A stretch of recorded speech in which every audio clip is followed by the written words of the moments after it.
Hi folks, I've made a massive improvement to the audio quality. Hey, and I mean tremendously massive.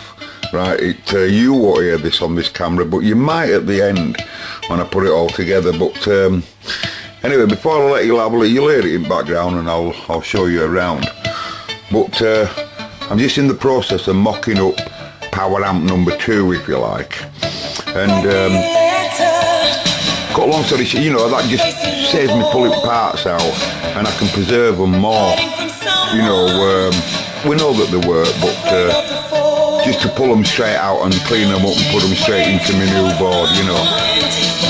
That's what I fancy. Anyway, the point is, folks, right, I made a blunder without me being aware of it. There was a serious blunder going on. Every now and again when I listened to the audio tended to be groggy every now and again. Just slightly groggy, spoiling the audio, but 90% of the time it was sound. I was quite happy with results. No quad 2, don't get me wrong, but you know, plenty of output, loads of low and mid and high frequency, just really typical type valve stuff, but groggy every now and again. I said, this is not acceptable, what's going on? So I started studying the circuit and I realised, and you know, it was Fred that reminded me. Fred posted a question: why does the voltage jump around all over the place? Not here, he was saying when it first comes in, when you first turn valve stuff on, why does it jump right up and then come down? Well, I'll explain that, Fred, in a second, but it was that I was studying at the same time you said that, Fred. I was studying why the AC, when it's playing at an audio rate, we're moving up and down. If you look at the test audio video there, you'll see that when I point to that, it were moving up and down. And interestingly, it was demanding more voltage from the power supply in its lowest parts of audio and not the highest parts.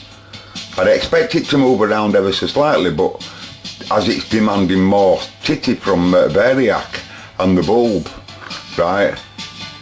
But I didn't expect it to go that way. So that really surprised me, did that. And that got me thinking, there's some current going on here. There's some currents and raisins, they're not too happy. You must get the switch onto every circuit properly in this carry-on.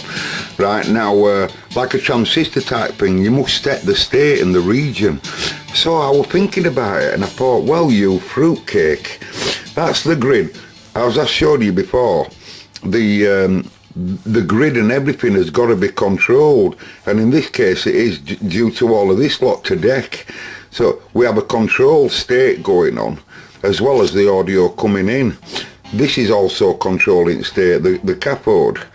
But if you think about the controlling the state of the EL84's power amp, of course the cathode gets its feedback, right? But there were no to control grid 1, because what I'd done there, when I robbed the balance control, right, I'd taken a snip off of audio there and run it straight into me 220k feeding grid with audio coming from preamp. And what were amazing to me, and I thought if that is a mistake that I've made, I'm surprised it's working because of this balance control, 500k log and the 150 to ground. Yes, it passes its audio just as I said, but it also fixes the state with that 500k log and the 150k to deck. It fixes the state of the grid 1, right? And so when I went onto the internet and I was looking at voltages around PA, I realised that my grid supply bias were wrong. It's wrong, and that's why it's going a bit choppy now and again and demanding current more at its lower level, because DC state were wrong. So what I did, I added the balance control, right? I just added one channel, I'm only running one channel now, but I added the balance control to the circuit. Theoretically now, putting in that 500k log and that 150 to deck, although I've got my balance turned fully that way, right? So the audio pass is just saying But now, because of just adding them two components there, I've now fixed the proper state for the Grid 1. Voila! Right, and I'll turn it up now. But it'll be too loud for camera, but I'm going to work it hard on purpose. And you'll see it don't move a muscle. Hold on. Wait till I get my camera right.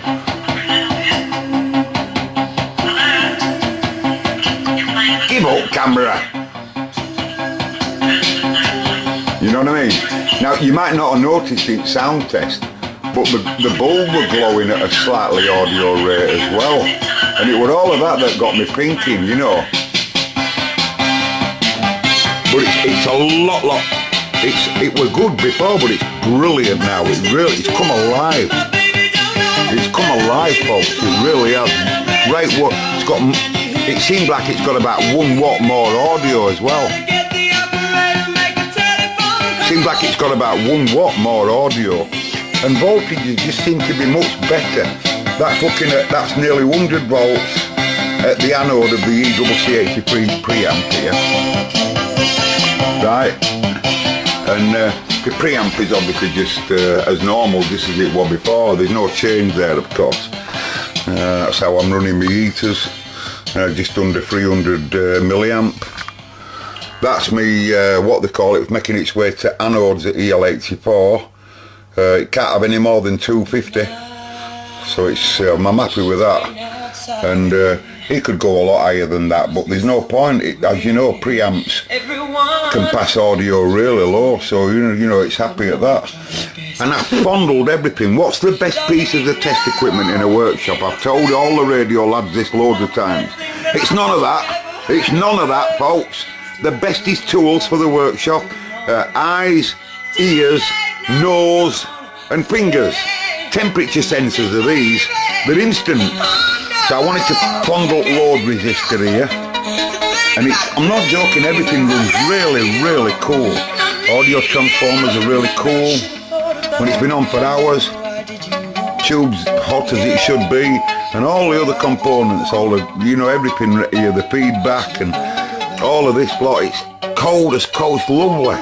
It's what I call an happy circuit, folks. It's happy.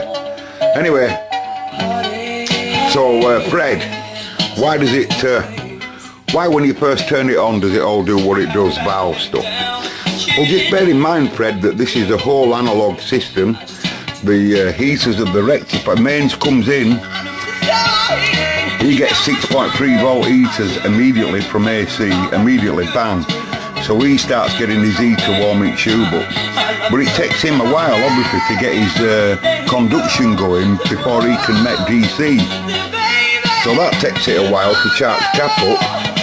Then these all get the heaters and that at the same time, but then all of that takes time. So that's why everything's slightly overrated for what they call headroom, voltage headroom at the source bump level, as I call it. So as everything starts to come right up, because there's no load on out, there's hardly any load, there's no conduction going on. As you saw, if you take the heater away from tube, no happens.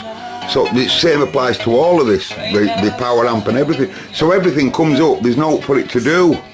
As heaters and conduction and everything starts to get going, whoa, everything comes down. So when engineers are designing them, every single component is rated for voltage and current, right, at the highest level of the switch on, right, and then what it all comes down to in its normal working. That's why you often see on a cap 450 volt, 375 working or something like that. You get what I mean? On them sort of caps. And they hold all the reservoir, Fred, simply because they're so massive. This is massive. In reality, it's 50 UF, 50 microvolt. That's a big cap, and there's two of them in there. So any electrons that flying around, he'll just absorb them back in again. That's his job. Anyway, I've babbled on long enough. Next video, lads, ladies and gentlemen, what I'm going to do is I'm going to do a better job of building a same cladded board, but the power amp. Just one power amp, of course. I'm going to have both my power amps separate. so that way I can position them anywhere on my panel I want from underneath. I might want me, you see, the orientation of the output transformer is crucial. If I put, for example, let's just say this is my top of my amp. My magic eyes are coming out here. I've got an EL84, for example, here, and one there, and then another transformer there, and another one looking at me there, and my driver tube in the middle, right? You know, for preamping.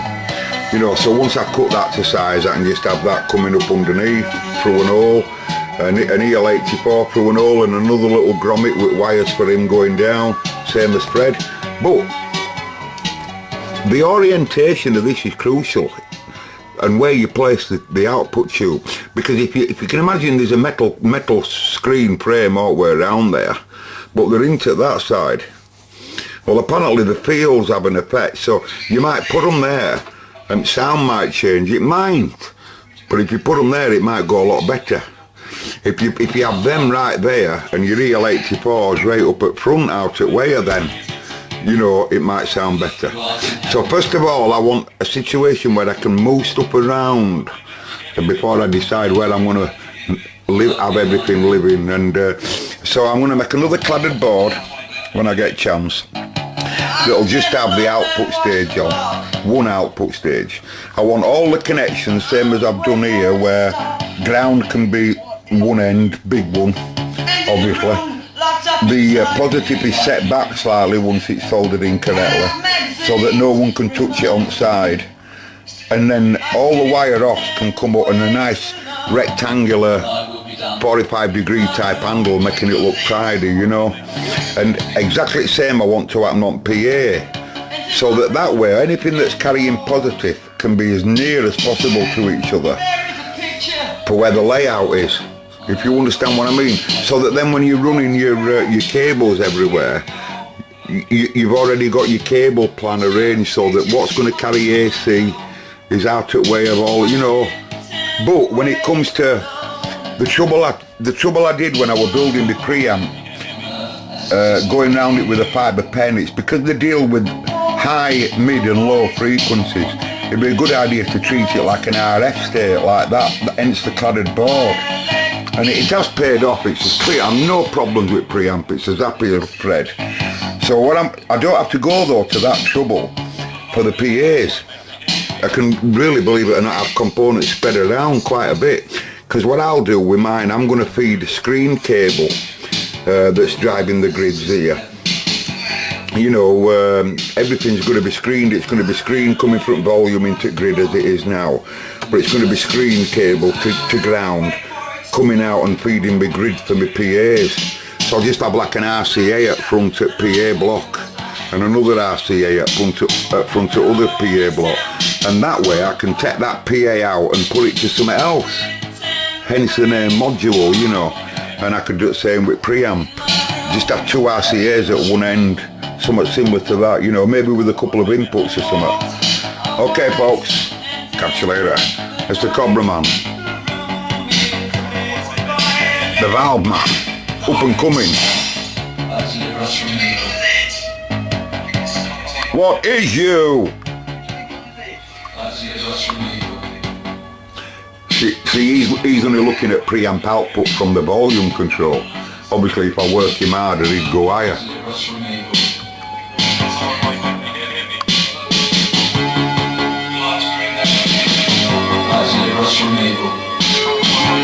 I'm chuffed with it, folks. It's proper musical, believe me. Much better now. It's alive now. It's come alive. Too loud for camera, isn't it?